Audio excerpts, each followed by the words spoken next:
Well, welcome back to the Cordell Cordell and Men's Divorce Podcast. I'm Scott Trout, CEO and Managing Partner of Cordell Cordell. We're in 36th week, COVID and pandemic, and here we are continuing to bring you information twice each week via podcast. Always keep an eye out for our virtual town hall that we'll host, where you have an opportunity to log in and ask questions live and get answers of the Cordell Cordell panel of attorneys. And yet today, of no different than we continue to do our podcast, we'll bring you information, a topic particularly that we haven't addressed, which is really technology and family law. But keep in mind, obviously, this is informational. It's not legal advice. It's not a legal relationship, as I always caution. Make sure that you get a consultation with an attorney who can give you proper advice when they listen to the facts of your case and circumstances and try to lay out a strategy. If you want a consult, we're available via phone, via Zoom, via in person in certain areas where health and safety is kept in mind. But you can check us out at cordellcordell.com, or you can reach us at 866-DADS-LAW. So let me introduce our guest from Cordell Cordell today in our Texas office. Lauren, welcome. Good morning. Good morning. Thanks for joining. Appreciate it. So let's talk about technology. That's a good one. We haven't really spoken about that. Imagine, I've done probably over 100 of these podcasts and at least a couple dozen virtual town halls, and we really haven't addressed it. So we're trying to find some great topics as we continue to roll along in COVID, which is crazy to think that we haven't hit everything. But so technology, why don't you talk, maybe we can start us off with maybe some safety measures, something that guys watching, listening right now, right off the bat can take some action, make some notes and think, this is something I probably should do. All right. Well, so the background reason why you want to take these safety measures is somewhat, in family law cases, there's a lot of he said, she said. And well, when you're in court and you're saying your side of the story and, your spouse is saying their side of the story, the court doesn't necessarily know who to believe, but it's very helpful to have evidence. And so it's good for you to have evidence, and it's helpful when your opposing party does not have evidence. So for that reason, it's important for you to be considering safety measures that you can take to help protect your version of the case. And so, for example, spouses, they often share accounts, or they're logged in to their email. They've got automatic logins on their web browsers now. And so if you have a shared computer, spouses can just click in on your email accounts or on your Facebook accounts, and they can be snooping without you even realizing it and gathering evidence. Same deal for bank accounts. They're accessing your financial records. Or I've had it in the past too, perhaps after you've separated, spouses are still able to see, shared smart home, like ring doorbells and things like that, and they're just generally snooping. And you want to protect yourself as much as possible so that you are able to develop your evidence and prohibit the other side from developing theirs. Yeah, I mean, I've got to believe it's got to be the first thing I always mention to clients. Look, change your phone password, change your bank, your email, put two-factor, authentication, something that they're not going to guess, not your birth date, not your address, something that, look, right now, I liken it by the explanation is this, or the example. When you got married, you sat on the same side of the table, and you're looking out at your friends and your family and everything was great. Now, unfortunately, you're not on the same side of the table, they're on the other side. And you're going to have competing interests. So you've got to unfortunately treat that relationship in that way. And that includes, as you suggest, changing passwords, being mindful of going through all of those just to protect it. And but smartphones comes to mind. I mean, I think that's for everyone that's listening is probably the most common when we talk about technology. So let's talk maybe through some things that they should be aware of. I know that one is, your text messages and your emails and how they can copy those. Maybe you can talk a little bit about that. Sure. So text messages, emails, things like that. So again, we're trying to develop evidence instead of you saying, well, I said this and she said that. Well, what's in writing? Because you can provide proof of exactly what was said. And so, for example, text messages are a great resource in family law cases. I use text messages as evidence in almost every single case because you can show, you're discussing conversations about agreements for visitation arrangements with the kids, or demonstrating, who's actually taking parenting responsibilities for the kids, things like that, or discussing finances.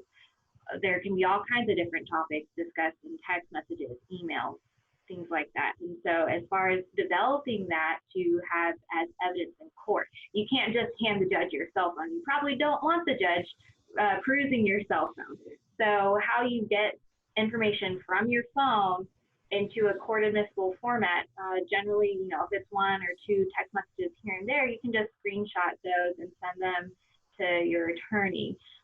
But if you have a volume of text messages, there are programs that you can, download online. For example, there's iMazing, iExplorer. There's different programs that you can look up on Google.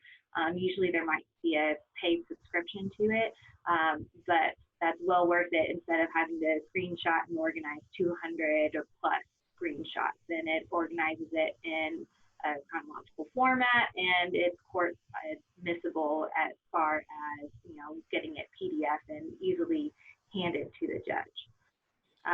You mentioned text messages. I was just having that conversation yesterday with a client of mine, and there were some really uncomfortable, maybe threatening conversation exchanges from the other side. And I said, we need to keep those, and there's great evidence, some name calling, some really inappropriate things.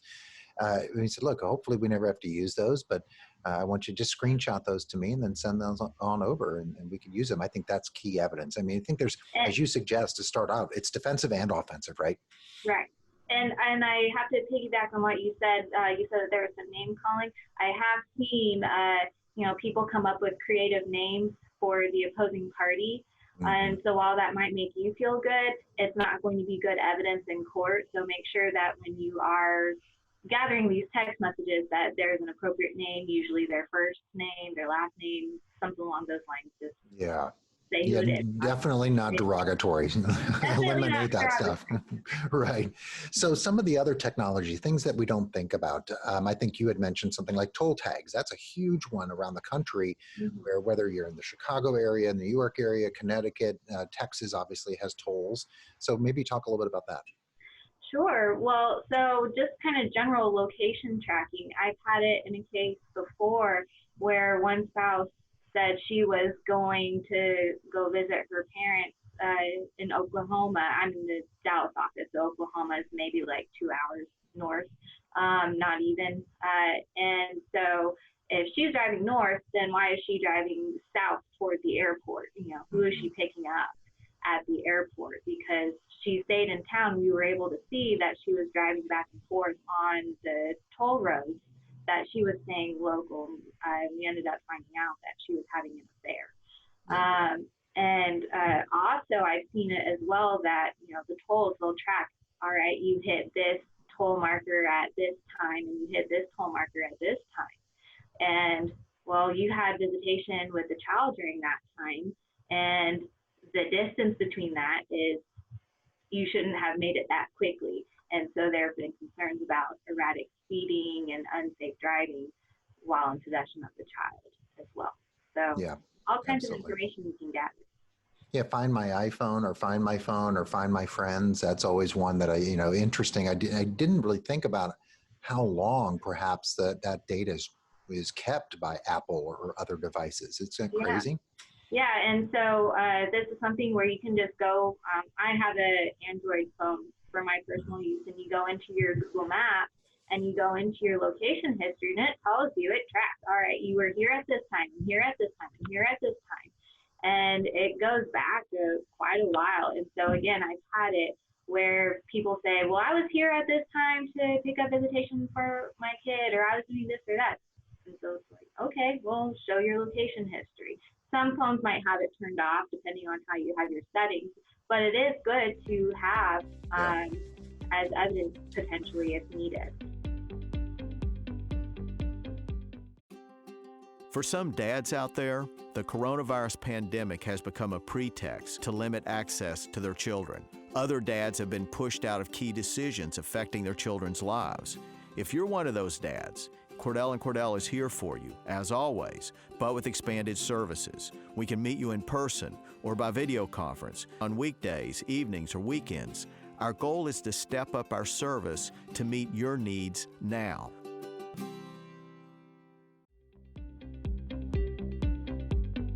Yeah, Ring doorbell. That's crazy. I never thought about that. Cameras, they store things in the cloud. It depends. Sometimes it's 7 days, sometimes it's 30. That's always an interesting way to access that resource, right? Right. And so Ring doorbell as well. So people don't think about it. They step outside to go talk to somebody and they're talking on the phone and the spouse gets an alert on it. And so again, circling back to why it's important to change your account settings or passwords. Once that spouse moves out, you want to have some privacy in your own home. So it's important to change that feature so they're not looking into it. Yeah.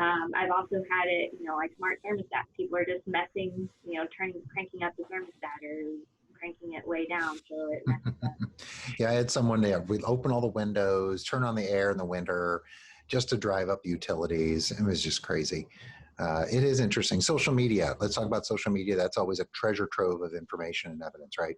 I always tell clients anything you post online can and will be used against you in a court of law.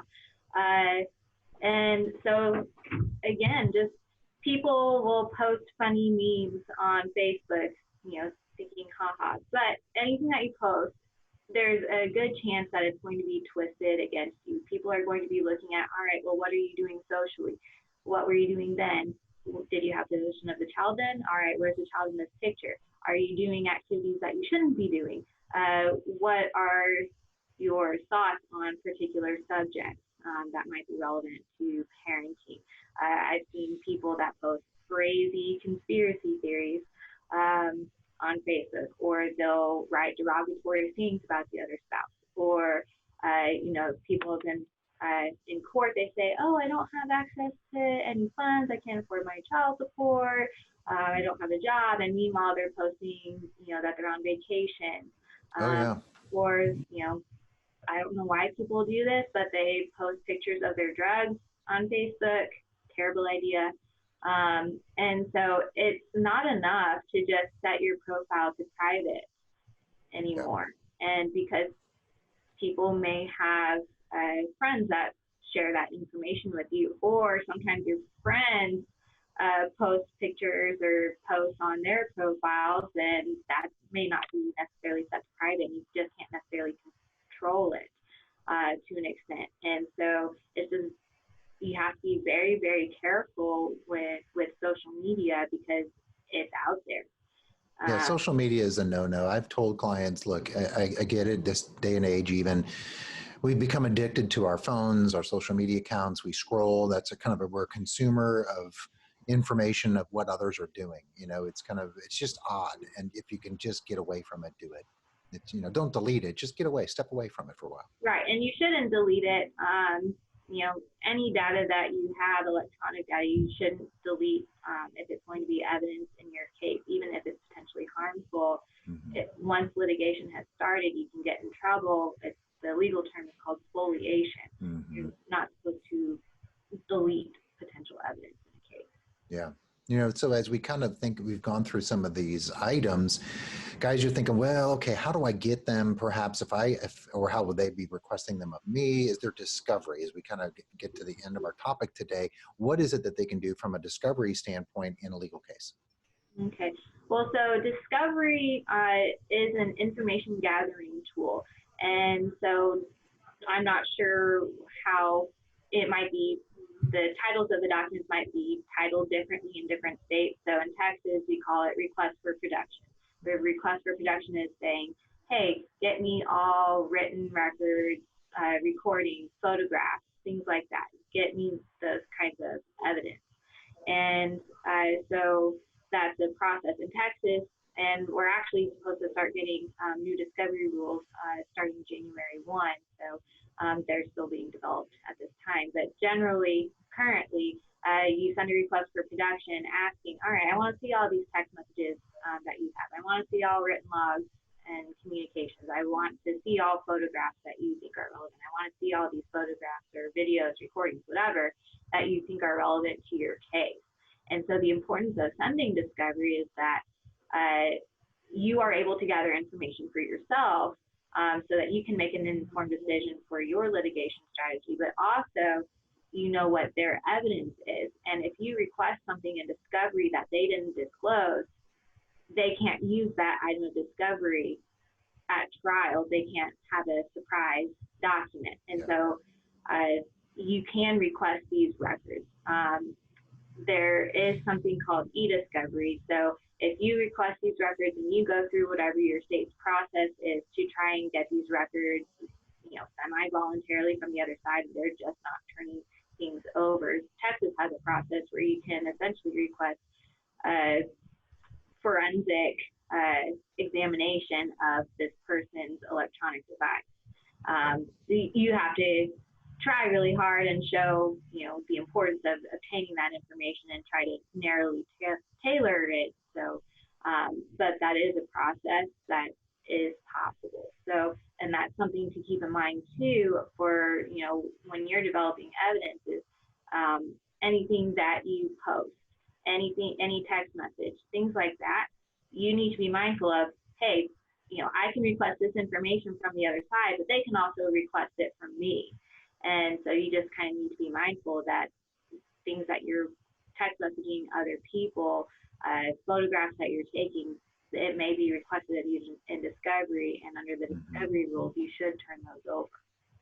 So kind of the last thing as we talk about discovery, which is really the legal and formal way to get things, maybe we end this on the absolute do not, and that is don't take steps to do something illegal like maybe unauthorized recording, audio or otherwise. Just, talk to your lawyer, make sure you do the right things, that it's a lawful action before you do it. Especially we talk about wiretapping or tape recording someone when you're not there. That's probably likely a no-no, right? Right. So as far as recording conversations that you are a party to, some states have one-party consent where the one of the parties to that recording is there and participating in the recording, and you only need consent of one person. But some states require everybody's consent to the recording, and so you can get in trouble in those states if you don't have everybody's consent to the recording. So that's something to be mindful of. You shouldn't be hacking into the spouse's email account and requesting an automatic forwarding of every email that they get. That's also wiretapping. Contemporaneous interception. You shouldn't be accessing accounts. So there's wiretapping, there's Stored Communications Act, there's federal law, and often states have their own versions of similar laws, and so this can result in criminal and civil penalties. So if there's something that you're thinking that you might want to do, you should probably talk to your attorney first to see whether or not you can do that, because you don't want to back in $10,000 fine for something. It's part of the strategy. It really is. And that's why we say, have that conversation first, talk to your lawyer, someone who practices exclusively in family law. And that's the best approach, especially when you're dealing with something that can get you in a lot of trouble. Not just, that was maybe not such a good idea. Some of these are really, really bad ideas. So, Lauren, thanks for joining today to talk about technology. It's really made family law vastly different, made some of our jobs easier, and in some respects, when it's against us, much more difficult. So thanks for joining. All right. Thank you, Scott. We'll continue to tune in twice each week. We're going to talk about topics just like this for guys before, during, and after divorce. After listening to something like this, if you want to have a consultation with Lauren or some of the other attorneys in the Texas office, or as you know, if you're a follower of Cordell and Cordell, we have offices around the country, including the UK. So we're available for a consultation, phone, Zoom, or in person where appropriate, 866-DADS Law. 866-DADS Law, or check us out at CordellCordell.com. You can follow us on social media, as well as check out our YouTube channel, which has a lot of information just like this, including all of our past virtual town halls and all those podcasts. Plenty of information for you to educate and inform yourself. So until next time, have a great week.